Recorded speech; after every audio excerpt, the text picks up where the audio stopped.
Makamu mwenyekiti wa Chama cha Demokrasia na Maendeleo Chadema John Wekesa Heche akizungumza mbele ya hadhara na wananchi katika mji wa Makambako mkoani Njombe ameibua madai mazito sana kuhusu kuzuiliwa gerezani kwa mwenyekiti Tundu Antipas Lissu.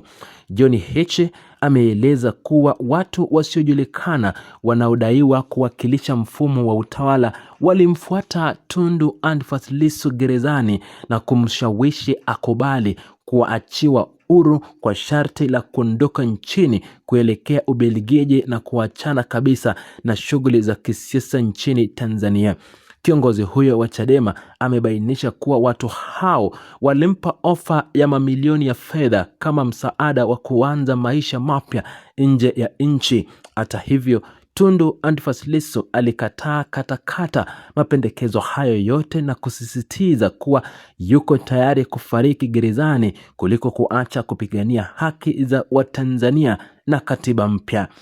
Mazingira haya ya utatuzi na shinikizo la kisiasa yanayotolewa wakati nchi ikiwa kwenye vuguvugu kubwa la kuelekea tarehe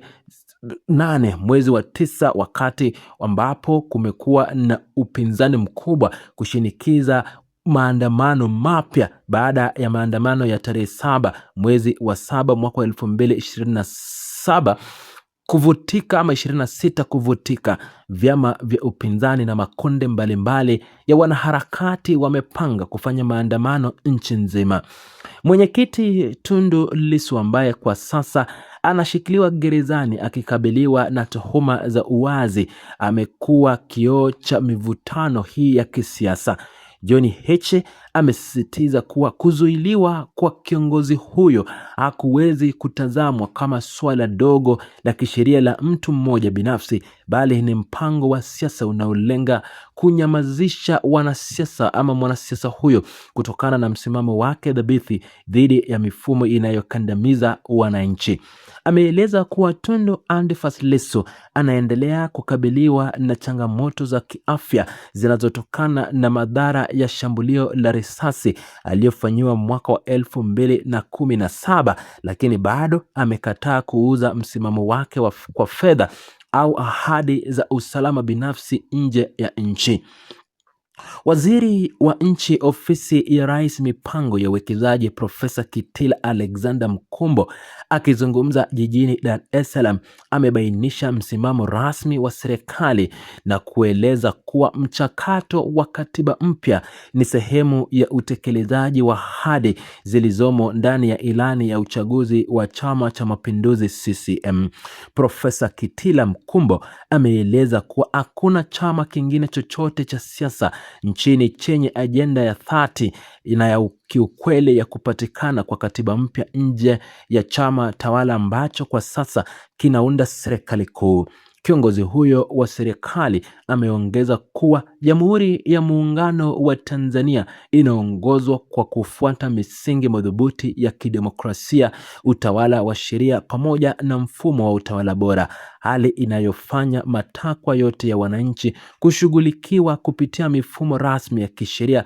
bila haja ya kutumia mivutano au mashinikizo ya barabarani. Kauli hiyo ya Profesa Kitila Alexander inachukuliwa kama ishara ya serikali ya Rais Samia Suluhu Hassan kutambua na kukubali umuhimu wa mabadiliko ya kikatiba na kisheria kufuatia tuhuma za awali za upinzani kwamba serikali ilikuwa ikisita au kukataa kutoa fursa ya kupatikana kwa sheria kuu mpya ya nchi. Serikali inafanya kila jitihada kuainisha matakwa ya kisiasa na mahitaji ya kimaendeleo ya wananchi wake ili kuhakikisha utulivu unaodumishwa kote nchini katika kutafuta suluhu ya mivutano hii kabla ya tarehe hiyo ya 8 mwezi wa 9. Serikali inaonekana kuchukua hatua za kulegeza msimamo ili kufikia maridhiano ya pamoja na pande za upinzani na kuepusha machafuko yanayowezesha kuathiri shughuli za kiuchumi na kijamii ya Tanzania. Suala hili la mivutano ya kisiasa limevuka mipaka ya nchi na kuwa sehemu ya mjadala mpana wa kimataifa, ambapo ripoti mbalimbali zinaonyesha kuwepo kwa shinikizo kubwa kwa nchi za magharibi na mashirika ya kimataifa.